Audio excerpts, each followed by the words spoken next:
Good afternoon. This is part 2 of my video that I made regarding the comments that I received on Instagram when I posted the video of covert female narcissism.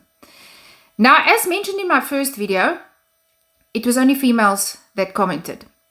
So the first comment I addressed in my first video. The next comment that I received was, "You are so boring."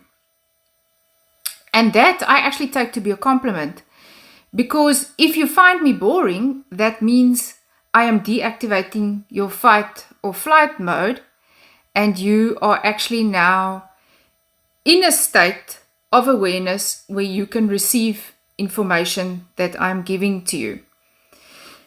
The next comment that I received was, you put me to sleep within 10 seconds of the video, which I also take to be a huge compliment, because that means that it only took 10 seconds for me to deactivate your fight and flight mode.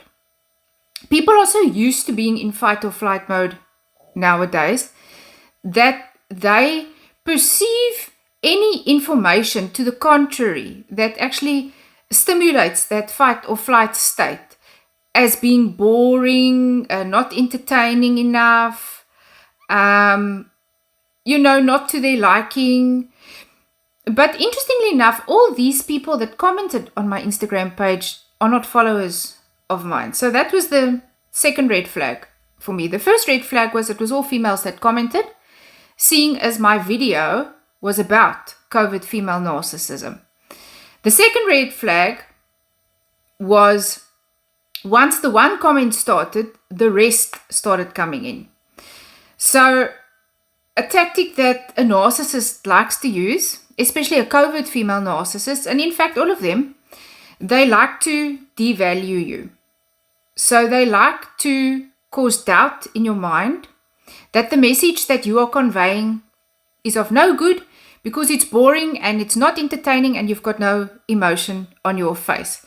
And now, because they are stuck in the fight or flight stage, they don't take in anything that I have to say. But if I can put you to sleep within 10 seconds, that means the technique that I'm using is spot on.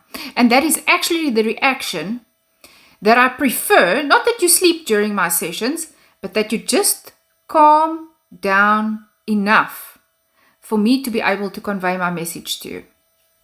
So I've mentioned 2 red flags now that covert narcissist females like to deploy to manipulate you. So the third tactic was to create doubt. In other words, create doubt among the audience that this person is credible and that they know what they are talking about. So what do I mean by that? So once the first person started commenting, the next person hopped on to comment, the next person hopped on to comment. And I would venture a guess that these people all actually know each other. And because the first one didn't get away with a comment, she possibly, I'm not accusing anybody of anything, but she possibly asked some friends to also comment on my page who also don't follow me.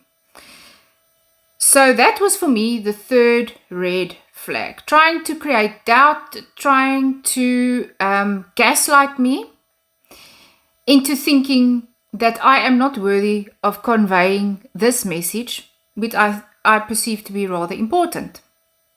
So that was the third or the fourth red flag for me. So now you can start to see for yourself how these people actually operate and how they don't hide it online. They actually come out in the open and they show, this is who I am. This is exactly who I am. We're going to put other females down. We're going to make them doubt themselves. We're going to get our buddies to join in. And we are going to try to discredit this person because she has such a powerful message. And we don't want to hear anything of it. Now, please hear me very correctly. I'm not accusing anybody of anything. These could be, for all we know, very innocent comments that the people felt they had to comment on. But if you're also triggered by how I am saying it, I am so boring, you just talk, you put me to sleep, then that's a red flag for me as well. And you are so triggered by me for all of 10 seconds that you felt the need to comment such on my channel. So, as I said, these comments could be totally innocent, but I thought I'm going to leave these comments on there because now that gives me an idea for new content creation. So I can show my viewers, look, here's actual proof of how these type of people like to operate. And they don't even go about hiding it anymore. They are so open about how they operate. Because had it been, let's say, male viewers that had commented, then I could have thought to myself, okay, maybe this is constructive criticism. I should look at it. Maybe I should change my approach and see if I can connect better with the audience. But what stood out for me was it was 4 and 5 females, and some other people also liked their comments, which you can't necessarily see on Instagram who likes their comments. And then if I go and I clicked on their profiles, the one person's profile specifically said they are a motivator. It stood motivator in the bio. And I thought, okay, is this how you motivate people? So that's the element of double standards. Rules for me, but not for you. So I'm going to say I'm a motivator, but I'm not going to act like a motivator online. And if you don't do what you say, in other words, actions not matching words, that equals manipulation. The other person had a lot of inspirational comments in her feed. It didn't look like it had a lot of followers because I check these things because I have to think for myself, can I take advice from this person? Maybe they have a better following, maybe they have a different approach, maybe what they're doing is working for them and they're just genuinely trying to help me out. And then I go and look on their profile, and then what they post there is not what they are living out online. So there's another red flag for me. So that's my second video on how covert female narcissists operate. Once again, I want to be very, very, very clear. I'm not accusing anybody of anything. I'm not diagnosing anybody with any disorder. I'm just saying what my observations were. And I'm going to leave it up to the audience to decide whether you feel the same or whether you differ from me. And you are free to differ from me, but then do so in a respectful manner. In other words, tell me, listen, I don't agree with you. I think it was rather this and this, or I think it was just genuinely innocent. I think you are reading too much into it. I am open for suggestions, but once again, helpful suggestions, because I cannot be coming online and trying to help victims of abuse and have people from the public, which don't know me from a bar of soap and I don't know them from a bar of soap either, trying to discredit me on my platform. That's counterproductive to what I'm trying to do on my channel. I'm trying to promote healing, awareness, and freedom. Freedom from what? Freedom from narcissistic abuse. And narcissistic abusers come in all sizes, shapes, and formats. But what was the final penny that dropped for me was because this was a video that I did on covert female narcissism.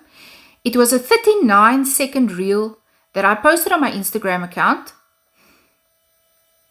And within 10 seconds of that video, I hadn't even said what the video was about. The people were onto me and criticizing me and trying to put me down and trying to manipulate me and trying to gaslight me. And for what?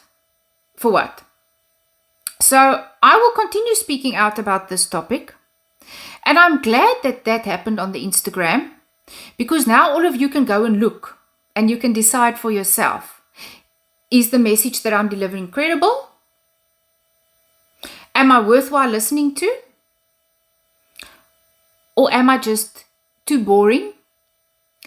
Which in that case, you're welcome to go and find yourself another therapist that will give you all these tips online for free, Mala. And you can go and follow them. But I have a specific way that I operate. There's a good reason for the way that I operate. And I'm not going to resonate with everybody. And that's okay with me. I am not for everybody. But I'm also not here to please 8 billion people. I'm here to talk earnestly and honestly and have the uncomfortable conversations and create awareness regarding narcissistic abuse. Thank you for watching.